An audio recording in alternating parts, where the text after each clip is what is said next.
Hello students, I welcome to all of you to the fourth lecture of this अभ्यास series.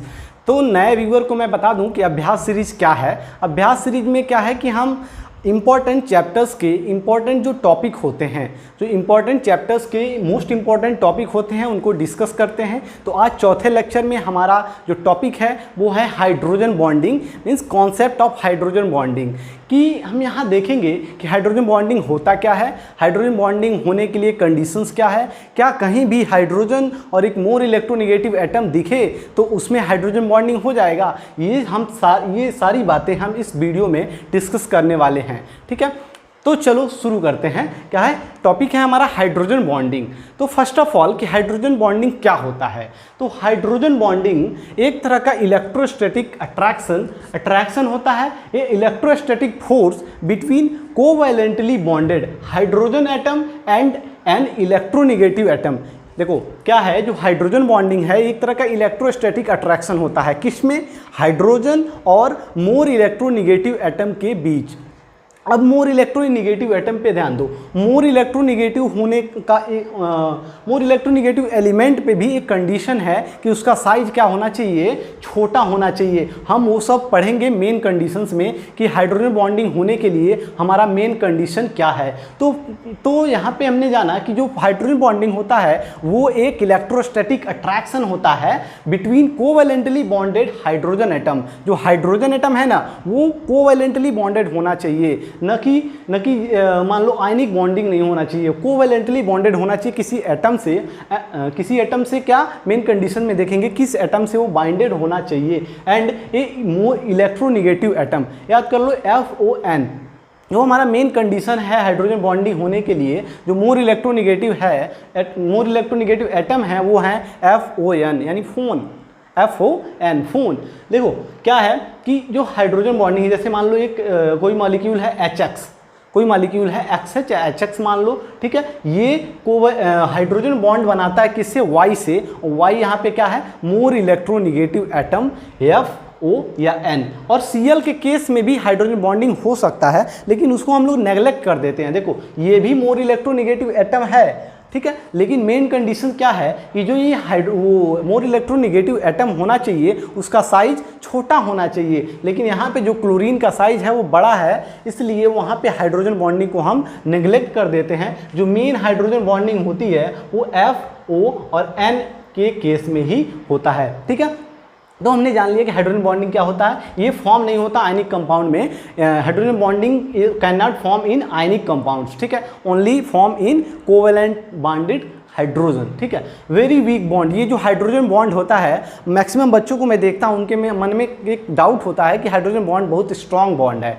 ठीक है, उसको वो लोग आयनिक बॉन्ड से भी स्ट्रांग मानने लगते हैं कि आ गया सबका बाप हाइड्रोजन बॉन्डिंग, लेकिन ऐसा नहीं है। ठीक है, ये बहुत वीक बॉन्ड है। हाँ, ये कंडीशन जरूर है कि ये जो बॉन्ड है हाइड्रोजन बॉन्ड वो स्ट्रांगर होता है वंडरवाल फोर्सेस से। एक नॉर्मल वंडरवाल जो फोर्स होता है ना, जैसे मान लो Cl2 और Cl2 जो Cl मॉलिक्यूल्स के बीच फोर्स लग रहा है, वो क्या होता है वंडरवाल फोर्सेस। ठीक है, वंडरवाल फोर्स से वो जुड़े होते हैं। तो जो हाइड्रोजन बॉन्ड है उससे स्ट्रांग होता है, सिर्फ उसी से स्ट्रांग होता है। और वीक होता है किससे? कोवैलेंट बॉन्ड से, आयनिक बॉन्ड से। ठीक है, ऑलवेज कोवैलेंट बॉन्ड और आयनिक बॉन्ड स्ट्रांगर होते हैं किससे? हाइड्रोजन बॉन्ड से। ठीक, तो ये एक बात, दो बात ये हो गई। और it is also known as dipole dipole interaction, dipole dipole attraction. कैसे? देखो हाइड्रोजन बॉन्ड को कैसे हम डाइपोल डाइपोल अट्रैक्शन बोलते हैं। देखो मान लो एक HF मॉलिक्यूल है, H और F लिख दिया, ठीक, इसके पास एक और हमने HF मॉलिक्यूल लेके आया, ठीक, एक और HF मॉलिक्यूल इसके पास रख दिया, तो क्या होगा ना, इस जो मोर इलेक्ट्रोनेगेटिव एलिमेंट है ये हाइड्रोजन से इलेक्ट्रॉन को खींचने लगता है अपने ओर। और जैसे ही हाइड्रोजन को इलेक्ट्रॉन्स को हाइड्रोजन से खींचेगा इस पर चार्ज डेवलप होने लगेगा। और कौन सा चार्ज डेवलप होगा? जब कोई इलेक्ट्रॉन खींचेगा तो उस पर माइनस चार्ज। कल के पिछले लेक्चर में हमने देखा था जैसे इलेक्ट्रॉन हम उसमें से हटा रहे थे तो उस पर पॉजिटिव चार्ज आ रहा था, वैसे ही इसमें से इलेक्ट्रॉन पूरे तो नहीं आ पे आते हैं, लेकिन पार्सली क्या होते हैं, शिफ्ट हो जाते हैं फ्लोरीन के ओर। ठीक है, तो फ्लोरीन की ओर शिफ्ट होता है, इस पे आता है निगेटिव चार्ज और हाइड्रोजन पे क्या आ जाता है, पॉजिटिव चार्ज। तो देखो ये किस तरह एक डाइपोल की तरह काम करने लगा। फिर इसमें भी वैसे ही होता है, ये जो हाइड्रोजन है और ये जो फ्लोरीन है, तो ये फ्लोरीन एटम क्या करता है, हाइड्रोजन का जो इलेक्ट्रॉन डेंसिटी है वो अपने ओर खींच लेता है। तो पूरा नहीं खींच पाता, लेकिन पार्सली उसकी ओर शिफ्ट हो जाता है, और जैसे शिफ्ट होता है तो इस पे charge partially negative charge develop हो जाता है और हाइड्रोजन पे पार्सली पॉजिटिव चार्ज डेवलप हो जाता है। तो इससे क्या हो गया, देखो ये एक डेल्टा माइनस चार्ज, यहाँ डेल्टा प्लस चार्ज, और दोनों के बीच एक अट्रैक्शन हुआ। इसको ही क्या बोलते हैं, dipole dipole interaction, dipole dipole attraction. ये जरूरी नहीं है कि सारे dipole dipole attraction hydrogen bonding है, ठीक है, लेकिन ये जो हाइड्रोजन बॉन्ड है वो ऑलवेज डाइपोल डाइपोल इंटरैक्शन है। ठीक है, ये कंडीशन याद रखना, ये नहीं कि HCl में डाइपोल डाइपोल इंटरैक्शन आया तुमने कह दिया कि वो हाइड्रोजन बॉन्ड है, नहीं, हमेशा ये जो हाइड्रोजन बॉन्ड है ये डाइपोल डाइपोल इंटरैक्शन होता है, but not all dipole dipole attractions are hydrogen bonding. और हम हाइड्रोजन बॉन्डिंग को डॉट डॉट डॉट डॉट से रिप्रेजेंट करते हैं, ये है हमारा हाइड्रोजन बॉन्डिंग। ठीक है, ये दोनों हाइड्रोजन बॉन्डिंग का रिप्रेजेंटेशन है। ठीक है, चलो अब देख लेते हैं कि मेन कंडीशन क्या होता है हाइड्रोजन बॉन्डिंग होने के लिए। ठीक है, देखो सारे नहीं कि कोई भी मोर इलेक्ट्रोनेगेटिव ऑक्सीजन आ गया और एक हाइड्रोजन आ गया, हमने हाइड्रोजन बॉन्डिंग करा दिया, ऐसा नहीं है। उसके कुछ कंडीशन है, जो ये पहला कंडीशन है कि जो हाइड्रोजन होना है ना, हाइड्रोजन जो है वो ऑलवेज मोर इलेक्ट्रोनेगेटिव एलिमेंट से जुड़ा होना चाहिए, मोर इलेक्ट्रोनेगेटिव एटम से जुड़ा होना चाहिए, यानी हाइड्रोजन FON से जुड़ा होना चाहिए, तभी वो हाइड्रोजन बॉन्ड बना सकता है। किससे, FON से।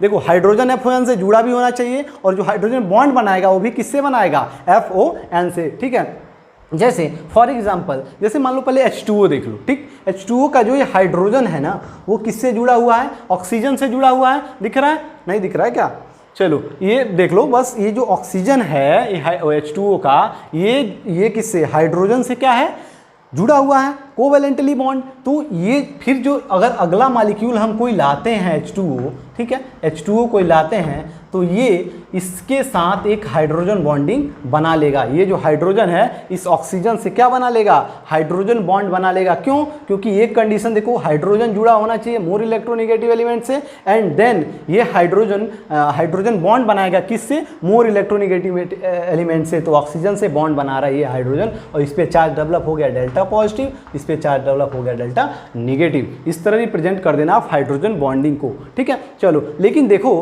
क्या इस केस में HCOCH3 क्या हाइड्रोजन बॉन्डिंग होगा अगर हम इसका दूसरा मॉलिक्यूल लाएं। ठीक है, एक कंडीशन देखो, इसके पास है मोर इलेक्ट्रोनेगेटिव एटम ऑक्सीजन। ठीक, दूसरा कंडीशन देखो क्या होता है ना कि इसको क्या बोलते हैं, जो मोर इलेक्ट्रोनेगेटिव एलिमेंट है, एटम है, उसको बोलते हैं हाइड्रोजन आयन डोनर। ठीक है, हाइड्रोजन आयन डोनर है, और ये क्या है, हाइड्रोजन आयन एक्सेप्टर।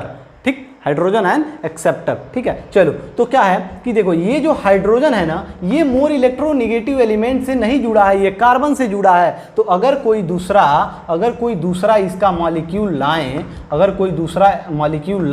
तो क्या ये हाइड्रोजन बॉन्डिंग यहाँ पे बनाएगा, क्या ये बनाएगा हाइड्रोजन बॉन्डिंग, नहीं। क्यों नहीं बनाएगा, ये तो कंडीशन फुलफिल कर रहा है कि ये मोर इलेक्ट्रोनेगेटिव एलिमेंट ऑक्सीजन है, लेकिन ये जो हाइड्रोजन है ना ये मोर इलेक्ट्रोनेगेटिव एलिमेंट से नहीं जुड़ा है, ये जुड़ा है किससे, कार्बन से। तो यहाँ पे हाइड्रोजन बॉन्डिंग नहीं होगा। ठीक है, ये कंडीशन याद रखना। देखो लड़के क्या करते हैं, कहीं भी हाइड्रोजन बॉन्डिंग लगा देंगे, जहां भी ऑक्सीजन और हाइड्रोजन दिखा हाइड्रोजन बॉन्डिंग हो गया। ठीक है, लेकिन ऐसा नहीं है। मेन कंडीशन ये है कि जो हाइड्रोजन है, hydrogen must B covalently bonded with more electronegative element FON। ठीक है, ये तीन को ही मानो ये मोर इलेक्ट्रोनेगेटिव एलिमेंट। ठीक है, तो यहाँ पे हाइड्रोजन बॉन्डिंग नहीं होगा, लेकिन वाटर के केस में क्या हो रहा है, हाइड्रोजन बॉन्डिंग हो जा रहा है, क्योंकि हाइड्रोजन जुड़ा हुआ है मोर इलेक्ट्रोनेगेटिव एलिमेंट से, और जब दूसरा मॉलिक्यूल आ रहा है वाटर का, तो ऑक्सीजन से क्या कर ले रहा है, बॉन्ड बना ले रहा है। अब देखो जैसे मान लो ये क्या है, मेथेनॉल। ठीक है, तो ये क्या है, इसका जो हाइड्रोजन है ये किससे जुड़ा हुआ है,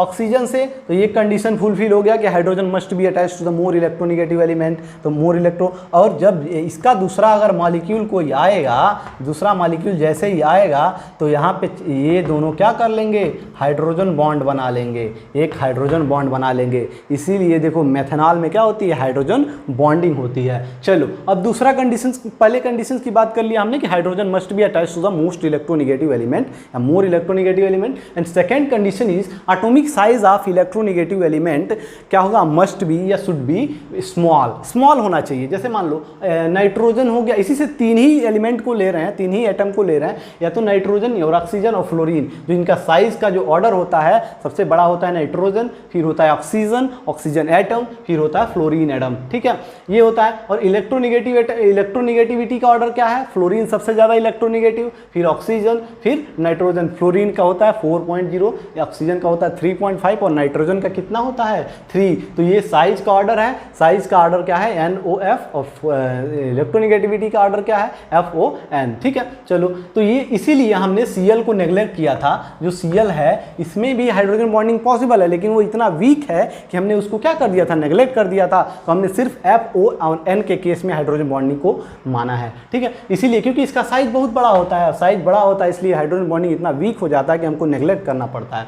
ठीक है, चलो अब देखो, अब जो तीसरी बात क्या है कि जो स्ट्रेंथ ऑफ हाइड्रोजन बॉन्डिंग होता है ना, strength of hydrogen bonding directly proportional होता है इलेक्ट्रोनेगेटिविटी ऑफ एलिमेंट। ठीक है, इलेक्ट्रोनेगेटिविटी ऑफ Y लिखा हूँ। Y क्या है, Y हमने यहाँ पे देखा था, Y क्या है, Y ये मोर इलेक्ट्रोनेगेटिव एलिमेंट है, इससे कोई भी कुछ भी जुड़ा हो। ठीक है, मोर इलेक्ट्रोनेगेटिव एलिमेंट FON है, जो कि हाइड्रोजन से क्या हुआ है, हाइड्रोजन बॉन्ड बनाया हुआ है। तो जो स्ट्रेंथ ऑफ हाइड्रोजन बॉन्डिंग होता है वो मोर इलेक्ट्रोनेगेटिव एलिमेंट के डायरेक्टली प्रोपोर्शनल होता है। जैसे मान लो HF के बीच जो हाइड्रोजन बॉन्डिंग हुई है, सिंगल ये जो बॉन्ड बना हुआ है यहाँ पे हाइड्रोजन बॉन्ड, ये क्या है, इसकी जो एनर्जी होती है वो 10 किलो कैलोरी होती है। क्या होती है, 10 किलो कैलोरी। और जो ये H2O के बीच जो एक सिंगल हाइड्रोजन बॉन्ड बन रहा है, देखो क्या है कि H2O एक हाइड्रोजन बॉन्ड नहीं बनाता है। जब H2O के बहुत सारे बीकर में मान लो या फिर किसी भी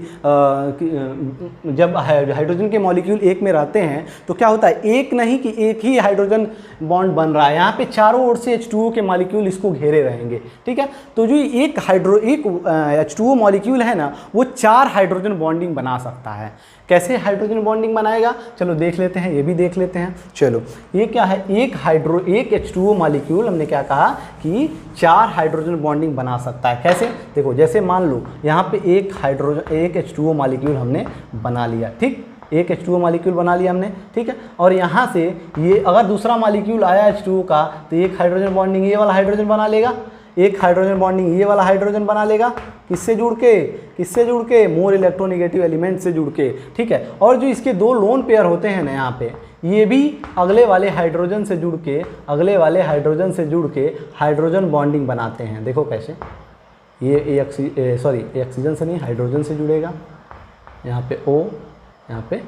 ठीक है, ये दोनों लोन पेयर भी 2 हाइड्रोजन से जुड़ के क्या बना ले रहे हैं, हाइड्रोजन बॉन्डिंग 1 2, ठीक है 3, और ये कितना नंबर है 4। तो एक वाटर मॉलिक्यूल 4 हाइड्रोजन बॉन्डिंग बना सकता है। लेकिन एक सिंगल हाइड्रोजन बॉन्ड की बात करें तो HF में जो बॉन्ड क्या होता है, एनर्जी होती है जो हाइड्रोजन बॉन्ड की होती है 10 किलो कैलोरी। कितनी होती है, 10 किलो कैलोरी। लेकिन H2O के केस में जो आने पे क्या हो जाता है 7 किलो कैलोरी। और जो अमोनिया का केस देख लो, जो नाइट्रोजन में हाइड्रोजन बॉन्डिंग हो रही है तो वहाँ पे जो एनर्जी बच के कितनी हो गई 2 किलो कैलोरी। यानी हमने बताया था कि जो हाइड्रोजन बॉन्डिंग का स्ट्रेंथ होता है वो क्या होता है, directly proportional to the electronegativity of more electronegative element. ठीक है, और एक चीज़ और देख लो यार, एक चीज़ और क्या है कि जो हाइड्रोजन बॉन्डिंग HCN में जनरली हाइड्रोजन बॉन्डिंग नहीं होना चाहिए। क्यों, क्योंकि देखो ये एक तो बात ये हो गई कि इसमें नाइट्रोजन है। ठीक है, नाइट्रोजन है, और क्या है, दूसरा कंडीशन हमने पहले ही पढ़ा था कि H मस्ट बी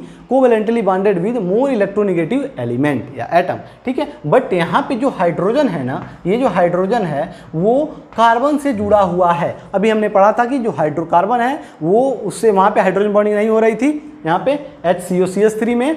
ठीक है, बट यहाँ पे क्या है, हाइड्रोजन बॉन्डिंग होती है। क्यों होती है, अब देखते हैं। चलो ये इंटरेस्टिंग चीज़ है, क्यों होती है। ठीक है, ये जो CN होता है ना, यहाँ पे ये जो हाइब्रिडाइजेशन है, sp हाइब्रिडाइजेशन आ गया कार्बन पे। ठीक है, और आपने केमिकल बॉन्डिंग में पढ़ा होगा कि जब भी कार्बन पे sp हाइब्रिडाइजेशन आता है, ठीक है, हाइब्रिडाइजेशन अगर sp हो गया तो उसका जो इलेक्ट्रोनिगेटिविटी है ना कार्बन का, वो क्या हो जाता है, बहुत ज़्यादा बढ़ जाता है। और जैसे ही इलेक्ट्रोनिगेटिविटी बढ़ गया तो हाइड्रोजन बॉन्डिंग बॉन्डिंग का जो कंडीशन है वो फुलफिल होने लगता है कि जो हाइड्रोजन है वो मोर इलेक्ट्रोनेगेटिव एटम से जुड़ा होना चाहिए। इसको एक तरह का मान लो ग्रुप, इसको मान लो एक तरह का ग्रुप, और ये जो कार्बन एटम है ये मोर इलेक्ट्रोनेगेटिव एलिमेंट हो गया, इससे जुड़ा हुआ है कार्बन, इससे जुड़ा हुआ है हाइड्रोजन, और ये हाइड्रोजन फिर से अगले वाले सी से क्या करने लगता है, हाइड्रोजन बॉन्डिंग, यहाँ पे चार्ज डेवलप हो जाता है, डेल्टा प्लस और डेल्टा माइनस, ये सी अपना इलेक्ट्रॉन हाइड्रोजन का खींचने लगता है, यहाँ पे चार्ज डेवलप हो गया,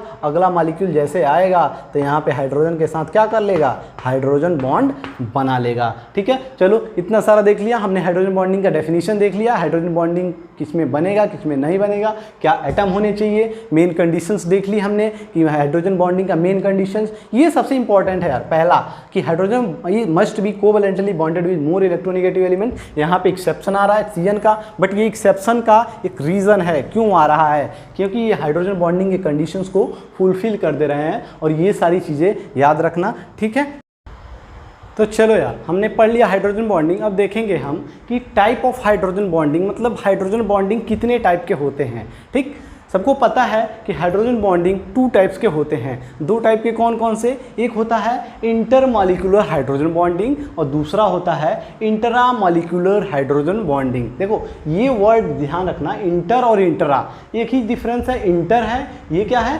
इंट्रा। देखो जब भी जैसे मान लो कोई मैचेज होते हैं हॉस्टल्स में तो बोलते हैं इंटर हॉस्टल, इंट्रा हॉस्टल, ठीक है, उसी तरह ये है inter hydrogen bonding and intra hydrogen bonding. Inter hydrogen bonding का क्या मतलब है, दो चीज़ों के बीच कुछ भी मैच, जैसे इंटर हॉस्टल था, इसका मतलब होता है 2 हॉस्टल्स के बीच का क्रिकेट मैच है, जो भी मैच हो रहा है, तो इंटर हॉस्टल्स का मतलब हो गया 2 हॉस्टल्स के बीच, और इंट्रा हॉस्टल का मतलब एक ही हॉस्टल्स की टीम बनेगी और उसमें मैचेज होंगे। ठीक है, उसी तरह यहाँ हाइड्रोजन बॉन्डिंग की बात है, inter molecular hydrogen bonding means क्या है, एक ही टाइप के मॉलिक्यूल्स में क्या होगा, हाइड्रोजन बॉन्ड बनाया जाएगा। एक ही टाइप का मतलब 2 मॉलिक्यूल होने चाहिए, एटलीस्ट 2 मॉलिक्यूल होने चाहिए, ये जरूरी नहीं है एक ही टाइप का मॉलिक्यूल हो। देखो, और इंटर मॉलिक्यूलर हाइड्रोजन बॉन्डिंग भी 2 टाइप का होता है, एक तो होमो इंटर मॉलिक्यूलर हाइड्रोजन बॉन्डिंग, एक hetero inter molecular hydrogen bonding. होमो मीन्स एक ही टाइप के मॉलिक्यूल्स के बीच 2 या 2 से अधिक मॉलिक्यूल्स के बीच hydrogen bonding. For example H2O में जो हाइड्रोजन बॉन्डिंग हो रही है, ठीक है, यहाँ देखो ये H2O का जो हाइड्रोजन बॉन्डिंग है, ये हाइड्रोजन फिर ऑक्सीजन से जुड़ा, ये हाइड्रोजन ऑक्सीजन से जुड़ा, ये दोनों ऑक्सीजन भी साइड वाले जो भी H2O होंगे उसके साथ जुड़ के हाइड्रोजन बॉन्ड बना लेंगे। ठीक है, तो देखो, तो ये क्या है, hydrogen bonding between 2 or more molecules of either the same or different molecules, या तो वो दोनों सेम होने चाहिए या डिफरेंट होने चाहिए। ठीक है, बट 2 मॉलिक्यूल्स एटलीस्ट होने चाहिए, तो उसको बोलेंगे इंटर मॉलिक्यूलर हाइड्रोजन बॉन्डिंग। ठीक है, इंटर मॉलिक्यूलर हाइड्रोजन बॉन्डिंग को इस तरह समझो, मान लो 2 हॉस्टल्स हैं, एक दोनों मान लो बीटेक का हॉस्टल है, ठीक है, या फिर दोनों MBBS का हॉस्टल है, तो 2 MBBS टीम हॉस्टल्स के बीच जो मैच हो रहे हैं उनको बोलेंगे इंटर हॉस्टल। तो एक तरह का हो गया होमो इंटर मॉलिक्यूलर, ठीक, होमो इंटर हो गया। ठीक है, तो उसी तरह जो H2O, केवल H2O के मॉलिक्यूल्स अगर रहें बहुत सारे, तो उनके बीच जो हाइड्रोजन बॉन्डिंग होगी उनको क्या बोलेंगे, इंटर मॉलिक्यूलर हाइड्रोजन बॉन्डिंग, वो भी होमो टाइप। ठीक है, अब मान लो एक और टाइप का हाइड्रोजन बॉन्डिंग, जैसे वो भी इंटर मॉलिक्यूलर हाइड्रोजन बॉन्डिंग है, लेकिन वो hetero inter molecular hydrogen bonding है। क्या है, जैसे मान लो अल्कोहल को पानी में डाल दिया जाए, वाटर में क्या डाल दिया हमने, अल्कोहल में जैसे मेथनॉल ले लो, एथेनॉल ले लो, ये दोनों कोई भी एक क्या करें, वाटर में डाल रहे हैं, तो इन केवल अल्कोहल्स के बीच हाइड्रोजन बॉन्डिंग नहीं होता, अल्कोहल्स और वाटर के बीच हाइड्रोजन बॉन्डिंग होने लगता है। तो देखो, एक ROH कोई है, अल्कोहल है, ठीक है, ये क्या किया, जो इसका अल्कोहल का जो हाइड्रोजन है वो हाइड्रोजन बॉन्ड कर लिया किससे, H2O के ऑक्सीजन एटम से। हमने कंडीशन देखा था कि क्या पहला कंडीशन था, जो हाइड्रोजन है मोर इलेक्ट्रोनेगेटिव एलिमेंट से जुड़ा होना चाहिए, जो कि है ऑक्सीजन से जुड़ा हुआ है, और ये जो हाइड्रोजन है वो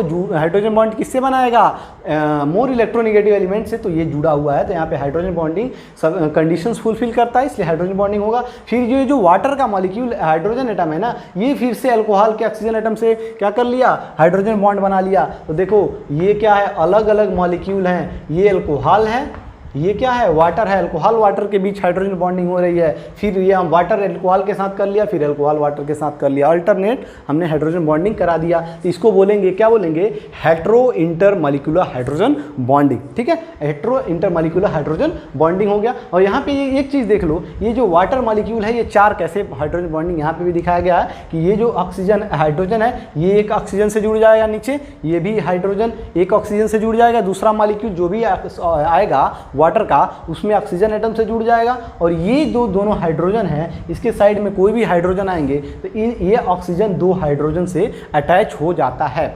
तो इसके कारण जो वाटर है ये 4 हाइड्रोजन बॉन्डिंग बना लेता है, 4 हाइड्रोजन बॉन्डिंग बना लेता है। इसका इफेक्ट पड़ता है, क्या इफेक्ट पड़ेगा वो आगे देखेंगे। ठीक है, दूसरा टाइप का जो हाइड्रोजन बॉन्डिंग है वो है इंट्रामॉलिक्यूलर हाइड्रोजन बॉन्डिंग। देखो इंट्रामॉलिक्यूलर हाइड्रोजन बॉन्डिंग क्या है, इंट्रा मतलब होता है एक ही चीज़ के अंदर, इंट्रामॉलिक्यूलर हाइड्रोजन बॉन्डिंग क्या होगा तब, hydrogen bond form with in the molecule, hydrogen bond form with in the molecule, यानी एक ही मॉलिक्यूल के बीच दोनों होंगे, hydrogen acceptor, hydrogen bond acceptor, hydrogen bond donor, दोनों हो जाएंगे और हाइड्रोजन बॉन्डिंग हो जाएगा। जैसे देख लो ये है आर्थोनाइट्रोफिनाल, क्या है, इसको क्या बोलते हैं, आर्थोनाइट्रोफिनाल। मान लो ये बॉन्ड पहले से बना चुका है, हमने बनाया है, ठीक है, ये मान लो OH ग्रुप है और यहाँ पे नाइट्रो लगाया है और दोनों का पोजीशन क्या है, आर्थोनाइट्रोफिनाल बोलते हैं इसको। ठीक है, तो ये क्या है, इसका जो हाइड्रोजन है वो देखो, वो मोर इलेक्ट्रोनेगेटिव ऑक्सीजन एटम से जुड़ा हुआ है और यहाँ पे मोर इलेक्ट्रोनेगेटिव एटम दिख रहा है, तो ये दोनों मानेंगे नहीं और क्या बना लेंगे, यहाँ से हाइड्रोजन बॉन्ड बना लेंगे, एक हाइड्रोजन बॉन्ड फॉर्म कर देगा। ठीक है, यहाँ पे डेल्टा प्लस, यहाँ पे डेल्टा माइनस, एक चार्ज डेवलप होगा जिसको अभी हमने बोला था कि ये डाइपोल डाइपोल इंटरेक्शन है। ठीक है, तो यहाँ पे क्या बन गया, हाइड्रोजन बॉन्डिंग बन गया, जिससे इसके बॉइलिंग पॉइंट पे, इसके एसिडिटी पे, सारे पे इफेक्ट पड़ता है। वो इफेक्ट हम बाद में अगले लेक्चर में हम पढ़ेंगे। ठीक है, जैसे एक और एग्जांपल देख लो, जैसे मान लो यहाँ पे NO2 के जगह पे फ्लोरीन हो, NO2 के जगह पे क्या हो, फ्लोरीन हो, आर्थोफ्लोरोफिनॉल एक एग्जांपल ले लो, तो वो भी क्या हो गया, मोर इलेक्ट्रोनेगेटिव एटम हो गया, वो हाइड्रोजन से क्या कर लेगा, बॉन्ड बना लेगा। जैसे मान लो अभी हमने क्या बता रहा हूँ मैं, कि ये जो फ्लोरोफिनॉल है OH, ठीक है, ये फ्लोरोफिनॉल, ये क्या करेगा, इसका जो हाइड्रोजन है, इसका फ्लोरीन है, इससे क्या कर लेगा, हाइड्रोजन बॉन्डिंग बना लेगा।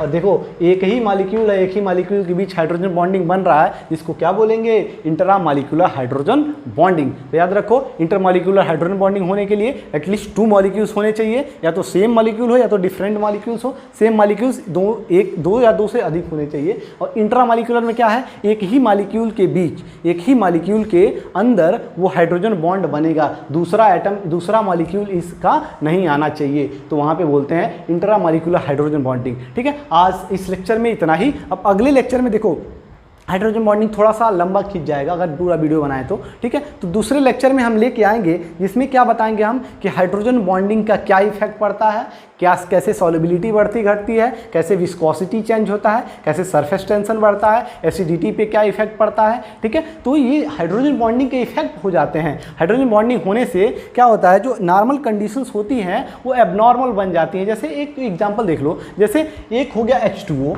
ठीक, H2O, और H2O के ग्रुप का ही एक बनता है कंपाउंड H2S, इसी का बनेगा H2SC। ठीक है, लेकिन ये जो H2O होता है ना, ये होता है लिक्विड। क्या होता है, लिक्विड स्टेट इसका क्या होता है, ऐसा होता है लिक्विड। हम सारे लोग पानी पीते हैं, पता है हमको कि वाटर क्या होता है, लिक्विड। बट ये H2S है ना और H2SC है, ये क्या हो जाते हैं, गैसियस फॉर्म में पाए जाते हैं। क्यों गैसियस फॉर्म में पाए जाते हैं, क्योंकि इनके बीच कोई हाइड्रोजन बॉन्डिंग नहीं पाया जाता। क्योंकि हमने कंडीशन देखा था, ये सल्फर एटम है, इलेक्ट्रोनेगेटिव तो है लेकिन क्या है, इसका साइज बड़ा है, इसलिए इसमें हाइड्रोजन बॉन्डिंग नेग्लिजिबल हो जाएगा। ठीक है, तो ये सिर्फ हाइड्रोजन बॉन्डिंग H2O में पाया जाता है, जिसके कारण वो उसमें हाइड्रोजन बॉन्डिंग होती है और उसके कारण वो लिक्विड स्टेट में पाया जाता है और ये सारे गैसियस स्टेट में हो जाते हैं। और बहुत सारे कंडीशन है, जैसे एसिडिटी पे इफेक्ट, सरफेस टेंशन पे इफेक्ट, ठीक है, विस्कोसिटी पे इफेक्ट, एसिडिटी पे इफेक्ट। ठीक है, ये सारी जो बातें हैं वो हम नेक्स्ट लेक्चर में देखेंगे। तब तक के लिए